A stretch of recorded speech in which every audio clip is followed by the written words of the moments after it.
live and what's important. Sometimes wake-up calls are what happen in our life to remind us. And one of my best friends, Paige, is going to share a little bit of her heart with you right now. Well, I am a mother, and I am a very proud mother of 2 beautiful children. Caroline is 10 years old, and Noah is 11. At age 5, Caroline was diagnosed with rheumatoid arthritis, and I learned all I could, and she's doing really well, and we thought that was going to be our thing we had to deal with.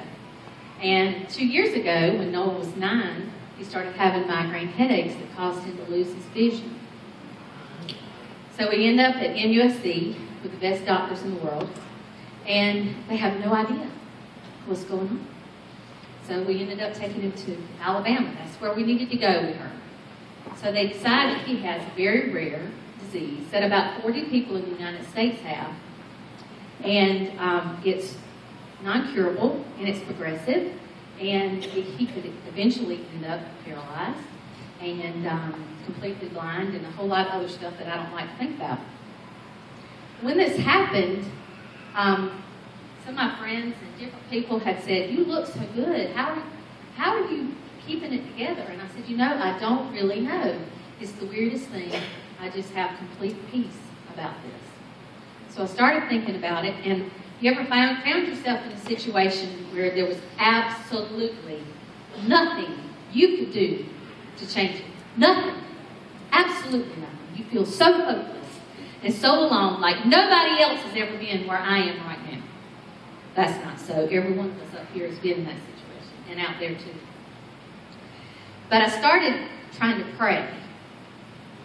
And I found myself in a situation where I didn't even know what to say to God. It would just be kind of like a groan from my spirit. And I knew He understood. I've never missed a moment of sleep over this whole situation. And my son has never missed a moment. As a matter of fact, he is an inspiration to me. He is tremendously saved and does not let a person come to him with a needle. And he says, "Wait, wait." And of course they think he's afraid. And he says, "Oh no, I'm not afraid. We're going to pray first." And he prays like he was Pentecostal. He's never heard me pray like that, so it comes from God. He prays for the doctor and the nurse and the medicine and the needle. It won't hurt, and it'll make him better. And if it doesn't make him better, that God will use him to help somebody else. What else could you ask for? And I know that the peace that he and I and my husband and my daughter have from this situation is because friends pray for me. This next song we're going to sing talks about being in tribulations and trials and going to God's presence and just kind of being there and all the wonderful things that come to you because you're in His presence.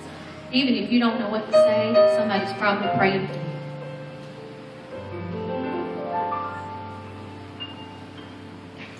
In and out of situations, the tug of war to me. All day long I struggle to find the answers that I need. But then I come into His presence,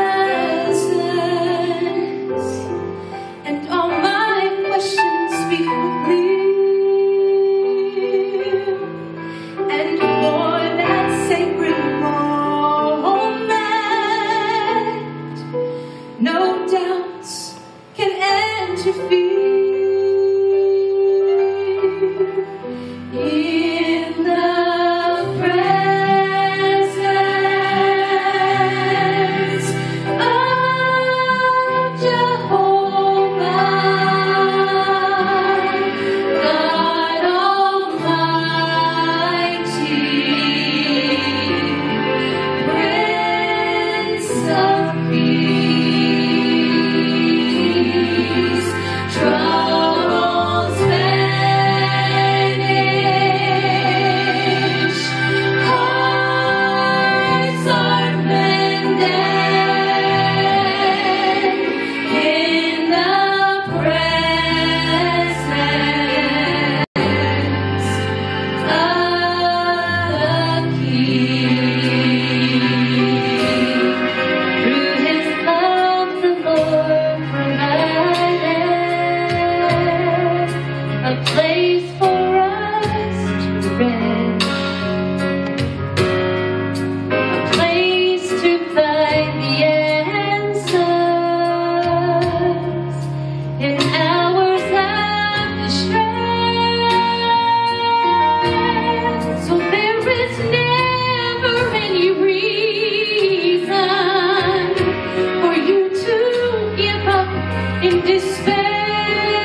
Would you pray with me?